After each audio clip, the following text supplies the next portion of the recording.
Лукьянов, Хасбулатов, который вот недавно, к сожалению, скончался. Я с ними работал, я им готовил выступления, речи, тезисы для бесед и так далее и тому подобное. Действительно государственный советник, я написал около 10 книг, в основном занимался историей сталинской эпохи. Я считаю себя одним из самых таких серьезных знатоков сталинской эпохи. Вот сейчас вам такой вопрос задам. Последние 5-6 лет, вот какой прирост у нас экономики? Год. Знаете, нет? Да. Правильно.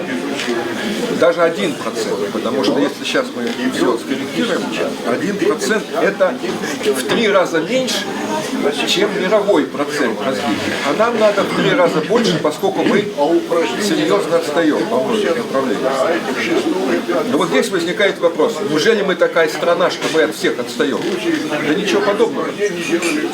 У нас с 29 по 55 год, знаете, какой темп роста был? 14,5, а по моим данным, у меня в Докторской я это все доказываю, 16%. Вы представляете, что такое год 16%? 5 лет страна меняется. Совершенно другой становится. Я вот 4 раза был в Китае, и каждый раз приезжаю в новую страну. Она обновляется на глазах. Так и должно быть. И мы первые в мире, которые обеспечили такой высокий темп прироста. У нас к середине 50-х годов мы вышли на 2-е место в мире по производительности труда, уступали только Соединенным Штатам. Наши холодильники, телевизоры, машины продавались на Западе как горячие пирожки. Их хватали просто, потому что они были очень высокого качества. Возникает вопрос. Ну как же так? Вот сейчас мы фактически, ну что такое 1,5, ну да, или 1%? Почему так получилось, в чем дело? Ну здесь, конечно, надо что иметь в виду? Первое. У нас был социализм. Социализм позволяет обеспечивать на решающих участках концентрацию сил и средств, бросать на прорывные технологии. Социализм. Вот это главная причина. Но была еще одна причина. Я вот как раз хотел об этом сейчас с вами поговорить. Эта причина была молодежь. Дело в том, что Сталин, как к нему не относиться, он выдвигал на руководящие посты молодежи. Вот мало, все говорят, репрессии, 37-й, 38-й год, да, они были незаконно, так сказать, привлеченные к ответственности люди и так далее. Но у нас перед войной с гитлеровской Германией было самое молодое правительство в мире, самое молодое. Возраст министров составлял 32-34 года. И какие министры были, какие люди были. Представляете, это Устинов, это Косыгин, это Кивасян там, и так далее, и тому подобное. Это Ломака, при котором промышленность, цветная металлургия возросла, знаете, во сколько? 300 раз. Каждый из этих министров был на порядок более талантлив и умел, чем любой западный предприниматель. И вот это вот молодые ребята, которые перед войной, они фактически контролировали все отрасли промышленности, они быстро отразили, во-первых, атаку немцев, а во-вторых, после войны обеспечили очень мощный рывок вперед. И каждый из них стал личностью. Ну, я не буду говорить о Курчатове, о Королеве там, и так далее. И вот здесь возникает вопрос. Вы молодые люди, да?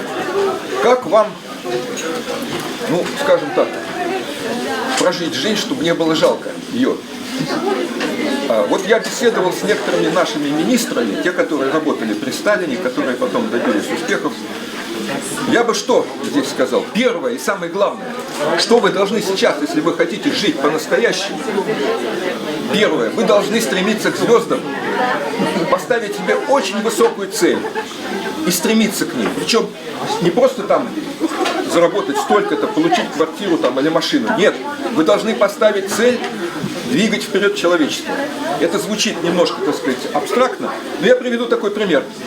Вот я знал, академик Струминский был такой, да? Его мало кто знает, потому что он работал в военно-промышленном комплексе. И вот этот академик Струминский работал над водородным двигателем. Он мне рассказывал, что когда, говорит, я приехал во Францию в 1940 году, это еще перед войной, еще Гитлер не напал на Францию, ко мне обратились представители фирм и говорят, мы вам дачу построим, мы вам машину дадим, мы вам колоссальный оклад. Оставайтесь здесь. Я им ответил, говорит, очень просто. А мне скучно ваши дачи, ваши машины. Я решаю проблему, которая нужна всему человечеству. И в Советском Союзе я над этим работаю, над водородным двигателем, который обеспечит всех энергией, все человечество навсегда. Конечно, он эту проблему не решил, но он сумел очень массу полезного сделать, и жизнь прожил не зря, но поставив высокую цель. Это первое. Второе. Вот у нас раньше в характеристиках писали политические и деловые качества. Что значит политические качества? Политические качества, значит, ты должен быть верен своей стране, своему строю, своему народу. Потому что если у тебя будут высокие деловые качества, а ты предашь, как предал, например, Горбачев, то все это пойдет на смарку. Или был у нас такой генерал Власов, он был неплохим военачальником, но он был предатель. И таким образом все перечеркнул. Значит, политические и деловые качества. Был у нас такой министр Тевасян. Его направили в годы войны обучаться в Соединенные Штаты Америки. Он там учился, приехал обратно. Кстати говоря, китайцы, они тоже в 70-е годы направили очень много студентов, ну вот таких, как вы, в Америку. И вы знаете, кто? Вернулось всего 20%. Остальные там остались, в Америке все. А наши, когда направили в Америку в 30-е и 40-е, вернулись практически все. В том числе этот Тевасян. И вот этот Тевасян создал в годы войны лучшую в мире броневую сталь. Немцы были ошеломлены, потому что у них высочайшая культура, у них там десятилетия занимались сталью, а вдруг этот Тевасян создал лучшую в мире броневую сталь. Этот человек, когда была такая анкета, и там было написано, это в свое время, в 30-е годы было написано, ваше отношение к своей стране и советской власти. И знаете, что написал Тевасян? Готов лечь костьми. Вот настрой был какой. То есть любовь к стране, к своему народу, она действительно позволяла совершать чудеса. Ну и последнее. Дело в том, что многие вот откладывают свои дела на завтра, на послезавтра, на месяц, там, на 2, так далее. Там. Сейчас надо делать.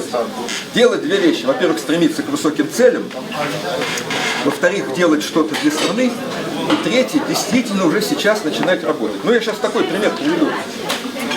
Вот у нас, помните, показывает освобождение Курская битва. 43-й год.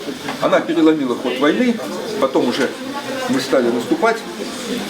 Так вот, за 2 недели до Курской битвы получилось так, что у нас не было артиллерии, которая способна была остановить немецкие танки, «Тигры».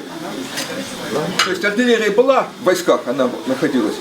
Они стреляли, а стрелять отскакивали и все. Но вы представляете, наступление идет, сидят, а ничего не могут сделать с танками, с немецкими. И вот состоялось совещание, буквально там где-то за месяц до вот этой битвы, у Сталина. Там прямо как и сказали, а мы ничего сделать не можем. У нас есть пушки, они подойдут только через месяц. Ну, месяц, а здесь вот уже начинается все. Но у Сталина была фантастическая память, он говорит, слушайте, а помните, нам что-то писал какой-то молодой парень? Он предлагал что-то интересное. Давайте, поднимите. Подняли. Оказалось, что молодой парень, студент какой-то, да?